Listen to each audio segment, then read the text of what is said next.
Olá, alunos do curso de Ciências Biológicas. Bem-vindo à unidade 5 e 6 da disciplina de Embriologia. Nós vamos falar hoje sobre desenvolvimento de cordados. Aqui nós temos um material didático que demonstra como ocorre o desenvolvimento de cordados, desde do óvulo, sucessivas divisões, até a formação de túbulo neural. Então, nós temos aqui inicialmente uma célula. Essa célula é um óvulo, um zigoto, então uma célula que foi fecundada, um óvulo que foi fecundado por um espermatozoide. Então, inicialmente nós vamos ter a segmentação. Então, aqui nós temos a segmentação, nesse caso, meridional. Então, vai do polo animal para o polo vegetal. Então, nós temos a formação de duas células. A partir dessas duas células, nós temos mais uma divisão, meridional também. Então, nós temos a formação de 4 células. Posteriormente, nós vamos ter uma divisão, nesse caso, latitudinal, equacional.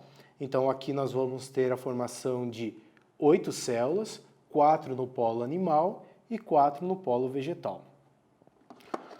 Posteriormente, nós temos mais uma divisão meridional em ambos os polos, formando uma estrutura com 16 células. A partir desse momento, nós vamos ter outra divisão latitudinal em cada um dos polos, formando uma estrutura com 16 células. E nesse momento, nós temos o que nós chamamos de mórula. Então, é uma estrutura condensada, formada por 32 células, e a partir desse momento vai ocorrer uma infiltração por osmose, formando a cavidade da blastocele. Então, nós vamos ter posteriormente, a partir de demais divisões, e houve uma infiltração de líquido, gerando uma cavidade interna chamada de blastocele. E essa estrutura é chamada de blástula. Então, aqui nós temos um corte transversal dessa estrutura. Então, notem que nós temos uma cavidade central, que é a blastocele, e aqui nós temos a camada de células delimitando essa camada central. A partir desse momento, nós vamos ter o que nós chamamos de gastrulação. Então, seria uma reorganização dessas células, formando novas estruturas e os folhetos embrionários. Então, inicialmente aqui no polo vegetal, inicia-se uma invaginação dessa região. Então, aqui nós temos um exemplo. Então, essa região ela começa a invaginar, ela vai gerar futuramente uma estrutura chamada de arquêntero. Então, nós temos aqui o início da invaginação. Na sequência, nós já temos o arquêntero formado. Então, note que nós temos 2 camadas de células, e aqui nós temos a formação do arquêntero, e aqui nós temos o blastóporo. Nesse caso, o blastóporo vai formar o ânus. Posteriormente, nós vamos ter a formação da boca aqui na parte anterior do arquêntero. Essa região aqui, o blastóporo, ele vai dar origem ao intestino primitivo. Então aqui nós vamos ter a formação dos 3 folhetos embrionários. Nós temos, nesse caso aqui, a parte externa que forma a ectoderme. Aqui na parte interna nós temos a endoderme que vai dar origem ao intestino primitivo. E nós vamos ter a formação da mesoderme aqui nessa região, onde vai formar a notocorda desse indivíduo. Então, fazendo um corte, um corte num estágio mais avançado, o que nós temos é isso. Então, aqui nós temos um corte transversal do desenvolvimento embrionário desse modelo. Aqui nós temos a região da endoderme, que vai dar origem ao sistema digestório. Aqui nós temos a mesoderme.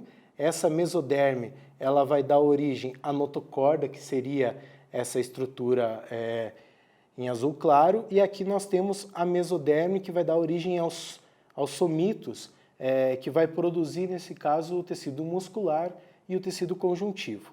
E essa região azul, onde ocorre uma invaginação, essa região azul é a região da ectoderme, que vai dar origem ao tubo neural dorsal. Então, nos cordados, o que nós temos é o surgimento da notocorda, e a partir do surgimento da notocorda, nós temos o processo de neurulação, que seria a formação das cristas neurais nessa região. Posteriormente, eu tenho essa região invaginando, e essas cristas neurais elas vão fechar e vão formar o tubo neural. Então, nós teremos posteriormente um tubo neural dorsal, sobre a notocorda. Nos vertebrados, a notocorda ela vai ser substituída pela coluna vertebral. No caso de anfioxo, essa notocorda ela vai se manter ao longo da vida dele e vai se tornar a sustentação axial do corpo desse indivíduo. E aqui, por último, nós temos um modelo demonstrando o padrão de desenvolvimento, nesse caso, da notocorda, do tubo nervoso, né? Então, aqui nós temos o tubo nervoso dorsal, aqui seria o desenvolvimento do sistema nervoso central, e aqui nós vamos ter o desenvolvimento do intestino. Então, nós temos a endoderme formando o sistema digestório, né? A mesoderme vai formar a notocorda e a ectoderme que vai dar origem ao sistema nervoso dorsal. É isso, muito obrigado e bom estudo a todos.